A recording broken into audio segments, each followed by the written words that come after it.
گڑگاؤں میں بھگوا لاٹرا شریشتا ملک نے انشرا ایوبی کا قتل کر کے خودکشی کر لی۔ مسلم لڑکیوں اور سرپرستوں کے لیے لمحہ فکر۔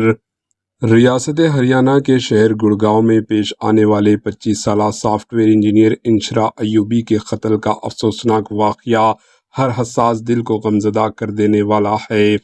ایک تعلیم یافتہ، باصلاحیت اور روشن مستقبل رکھنے والی نوجوان مسلم لڑکی کی اس طرح دردناک موت نے نہ صرف ان کے اہل خانہ بلکہ پورے سماج کو غم میں مبتلا کر دیا۔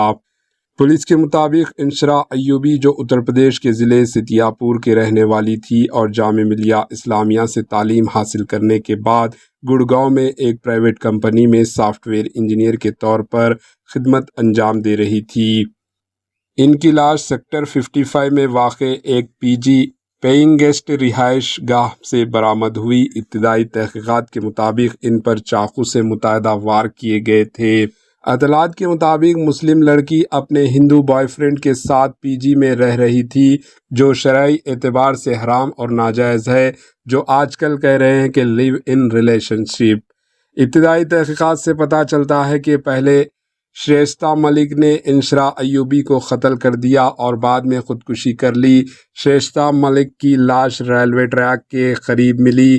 پولیس اس معاملے کی مختلف پہلوؤں سے تحقیقات کر رہی ہے اور قتل کی وجوہات کے بارے میں فائنل نتیجہ ابھی سامنے آنا باقی ہے۔ اس لیے واقعے کی مکمل حقیقت عدالتی اور پولیس تحقیقات مکمل ہونے کے بعد ہی واضح ہو سکے گی۔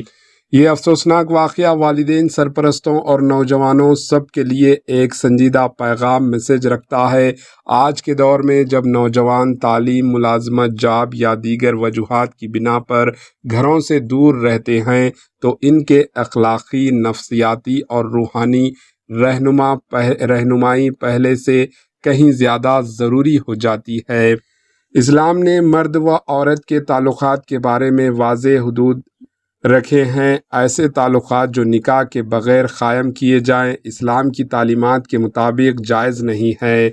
دینی نقطہ نظر سے نوجوانوں کو چاہیے کہ وہ اپنی زندگی کی اہم فیصلے شریعت کی رہنمائی، والدین کے مشورے اور قانونی و اخلاقی اصولوں کا سامنا رکھ کر کریں۔ والدین صرف بچوں کو اعلیٰ تعلیم یا جاب کے لیے بھیج کر اپنی ذمہ داری سے دور نہ ہو جائیں، بلکہ بچوں سے مسلسل ربط میں رہیں، ان کے ذہنی اور جذباتی کیفیت سے باخبر رہیں، ان کے دوستوں اور رہن سہن پر مناسب توجہ دیں، انہیں دینی، اخلاقی اور خاندانی اقدار سے جڑا رکھیں۔ کسی بھی مشکل یا الجھن کی صورت میں بچوں کے لیے اعتماد کا ماحول فراہم کریں تاکہ وہ ہر